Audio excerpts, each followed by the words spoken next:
قرآن کریم میں اللہ تعالیٰ فرماتا ہے اب بندوں کے لیے اللہ نے فرمایا حدیث قدسی میں کیا کہا، میں نے ظلم کو اپنے اوپر حرام کیا ہے، دنیا میں بھی اور آخرت میں بھی، مومن پر بھی اور کافر پر بھی، تو تم بھی آپس میں ایک دوسرے پر ظلم نہ کرو۔ یہ صرف مسلمانوں سے خطاب نہیں ہے، یا عبادی میں سب لوگ آ گئے۔ اس کے مخاطب نہ صرف اہل ایمان ہیں بلکہ کفار بھی ہیں، لیکن اہل ایمان من باب اولا ہے، وہ تو زیادہ اس کے مخاطب ہیں۔ کیوں؟ اس لیے کہ وہ اپنے رب کا حکم مانتے ہیں، وہ اپنے رب کو جانتے ہیں، وہ جانتے ہیں کہ رب ظلم نہیں کرتا ہے اور ظلم سے اس نے منع کیا ہے، تو زیادہ حقدار ہیں اس بات کے، اور زیادہ ان پر ضروری ہے کہ وہ ظلم سے بچیں۔ اللہ تعالیٰ قرآن کریم میں فرماتا ہے وَقَدْ خَابَ مَنْ حَمَلَ ظُلْمًا، وَقَدْ خَابَ مَنْ حَمَلَ ظُلْمًا، وہ شخص ناکام و نامراد ہو گیا جس نے ظلم کا بوجھ اٹھا لیا، جس نے ظلم کا ارتکاب کیا۔ معلوم ہوا کہ ظلم آخرت میں ناکامی لاتا ہے، ظلم آخرت میں ذلت اور تباہی اور بربادی اور ناکامی لاتا ہے۔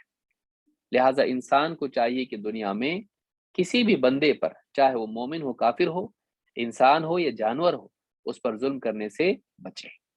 ابن کثیر رحمۃ اللہ علیہ فرماتے ہیں وَقَوْلُهُ وَقَدْ خَابَ مَنْ حَمَلَ ظُلْمًا ای یوم القیامہ، قیامت کے دن ناکام ہو جائے گا۔ فَإِنَّ اللَّهَ سَيُؤَدِّي كُلَّ حَقٍّ إِلَى صَاحِبِهِ، اس لیے کہ قیامت کے دن اللہ تعالی حق کو اس کے حقدار کے حوالے کرے گا۔ حَتَّى يَقْتَصَّ لِلشَّاةِ الْجَمَّاءِ مِنَ الشَّاةِ الْقَرْنَاءِ، یہاں تک کہ اللہ تعالی ایک بے سینگ بکری کو اگر سینگ والی بکری نے مارا ہوگا تو اللہ تعالیٰ اس کا بھی قصاص دلوائے گا، اس کا بھی بدلہ دلوائے گا۔ دنیا میں بہت سارے لوگ سیاسی طاقت کی وجہ سے، مال و دولت کی وجہ سے، تعلقات کی وجہ سے لوگوں پر ظلم کرنے کے باوجود بچ جاتے ہیں، قانون کی زد میں نہیں آتے، ان کو دنیا میں ظلم کرنے کی یعنی کی آزادی ہوتی ہے ان کی طاقت کی وجہ سے، اور کئی لوگوں پر وہ ظلم کرتے اور مظلوم اپنا حق نہیں لے پاتا ہے۔ قیامت کے دن ایسا نہیں ہوگا کہ مظلوم کو اس کا حق نہ ملے، وہاں کوئی کمزور نہیں ہوگا، وہاں سب کمزور ہوں گے، یعنی ایسا نہیں ہوگا جیسے دنیا میں کچھ کمزور ہیں کچھ طاقتور ہیں، وہاں نہیں ہوگا ایسا۔ وہاں ایک ہی بادشاہ ہوگا اور سب محتاج ہوں گے، سب بندے ہوں گے، کون بادشاہ، کون بڑا منسٹر اور کون کیا، کچھ نہیں، سب کے سب برہنہ کھڑے ہوں گے اللہ کے آگے قیامت کے دن اپنی زندگی کا حساب دینے کے لیے۔ وہاں پھر کمزور اپنا حق مانگے گا اللہ سے، اور اللہ تعالیٰ اس کو اس کا حق دلائے گا اس طاقتور سے جو دنیا میں طاقتور تھا۔ اب کاہے کی طاقت سے، اب کوئی طاقت نہیں ہے، اب صرف اللہ تعالیٰ کی بادشاہت سے ہے۔ اللہ مالک یوم الدین ہے، وہ بدلے کے دن کا مالک ہے۔ تو اگر سینگ والی بکری نے بھی، یہ علامتی طور پر ہوگا، دیکھو آج دنیا میں کسی کو طاقت، کسی کے پاس سینگ تھے کسی کے پاس نہیں تھے، کسی کے پاس طاقت تھی، اختیار تھا، کسی کے پاس نہیں تھا۔ اب جس نے ظلم کیا ہے اب اس کو بدلہ، جس مظلوم کو بدلہ دلایا جائے گا، اب اس کو سزا ملے گی جس نے ظلم کیا تھا۔ اللہ تعالیٰ قرآن کریم میں فرماتا ہے وَجَزَاءُ سَيِّئَةٍ سَيِّئَةٌ مِثْلُهَا۔ اب یہاں ایک بات یہ بھی دیکھنا ہے کہ یعنی ظلم کا معاملہ کیا ہے اور بدلے کا معاملہ کیا ہے، معافی کا معاملہ کیا ہے، اس کو بھی ہم سمجھیں گے۔ اللہ تعالیٰ نے سورہ شورى میں کہا کہ وَجَزَاءُ سَيِّئَةٍ سَيِّئَةٌ مِثْلُهَا، برائی کا بدلہ اتنی ہی برائی ہے جو اس کے ساتھ کی گئی تھی، یعنی کسی پر ظلم کیا گیا تھا، اس کا وہ بدلہ لے سکتا ہے، جائز ہے، لیکن اتنا ہی جتنا اس پر ظلم ہوا ہے۔ فَمَنْ عَفَا وَأَصْلَحَ فَأَجْرُهُ عَلَى اللَّهِ، لیکن جو درگزر کرے اور معاملے کی اصلاح کر لے تو اس کا اجر بھی کیا ہے، اللہ پر ہے۔ إِنَّهُ لَا يُحِبُّ الظَّالِمِينَ، اللہ تعالیٰ ظالموں کو پسند نہیں کرتا ہے۔ وَلَمَنِ انتصر بَعْدَ ظُلْمِهِ فَأُولَئِكَ مَا عَلَيْهِ مِن سَبِيلٍ، ہاں جس نے ظلم ہونے کے بعد، اس پر ظلم ہونے کے بعد اس نے اپنا انتقام لیا، تو ایسے لوگوں پر اللہ کی طرف سے کوئی پکڑ نہیں ہے، ان کا کوئی مواخذہ نہیں ہے۔ انما السبیل علی الذین یظلمون الناس ویبغون فی الارض بغیر الحق، پکڑ ان لوگوں کی ہونے والی ہے، پکڑ ان لوگوں کی ہونے والی ہے۔ انما السبیل علی الذین یظلمون الناس، مواخذہ ان کا ہے، مجرم وہ ہیں، قابل ملامت اور قابل سزا وہ لوگ ہیں کہ جو ناحق لوگوں پر ظلم کرتے ہیں، یظلمون الناس ویبغون فی الارض بغیر الحق، اور ناحق زمین میں سرکشی کرتے ہیں، زمین میں کیا کرتے ہیں؟ سرکشی کرتے ہیں، ناحق کرتے ہیں۔ اولئک لہم عذاب علیم، ایسے لوگ یہی وہ لوگ ہیں جن کے لیے دردناک عذاب ہے، یہی وہ لوگ ہیں جن کے لیے دردناک عذاب ہے۔ وَلَمَنْ صَبَرَ وَغَفَرَ إِنَّ ذَلِكَ لَمِنْ عَزْمِ الْأُمُورِ، اور وہ شخص جس نے صبر کیا اور معاف کر دیا، جس ظالم کو معاف کر دیا، ظلم پر صبر کیا اور ظالم کو معاف کر دیا، إِنَّ ذَلِكَ لَمِنْ عَزْمِ الْأُمُورِ، تو یہ بہت ہی اونچے کاموں میں سے ہے، اعلیٰ اخلاق میں سے ہے، بہت پختہ چیزوں میں سے دین کی، اور یہ بہت ہمت کے کاموں میں سے ہیں کہ کوئی عام آدمی یہ نہیں کر پائے گا، یہ مضبوط لوگ کرتے ہیں جو کردار کے اعتبار سے، کیریکٹر کے اعتبار سے بہت سالڈ ہوتے ہیں۔ تو اس سورہ شورى کی آیت نمبر 40 سے 43 تک ہے، اس میں اللہ نے دونوں باتیں بیان کی ہیں۔ نمبر 1، اللہ نے بتایا کہ ظلم حرام ہے، سرکشی حرام ہے، کسی پر ظلم نہیں کیا جانا چاہیے، اور اس کے بعد اللہ تعالیٰ نے بتایا کہ اگر کسی پر ظلم ہوا ہے تو وہ اپنا انتقام لے سکتا ہے، لیکن اتنا ہی جتنا اس پر ظلم ہوا ہے، وہ خود ظلم کے بدلے ظلم نہیں کر سکتا ہے۔ لیکن تیسری چیز اللہ نے یہاں پر یہ بتائی کہ اگر وہ معاف کر دے تو یہ اعلیٰ اخلاق میں سے ہے، تو یہاں پر اللہ تعالیٰ نے ترغیب دی معاف کرنے کی۔ اسی لیے آپ دیکھیں گے کہ اللہ کے نبی صلی اللہ علیہ وسلم نے فتح مکہ کے بعد لوگوں کو معاف کر دیا،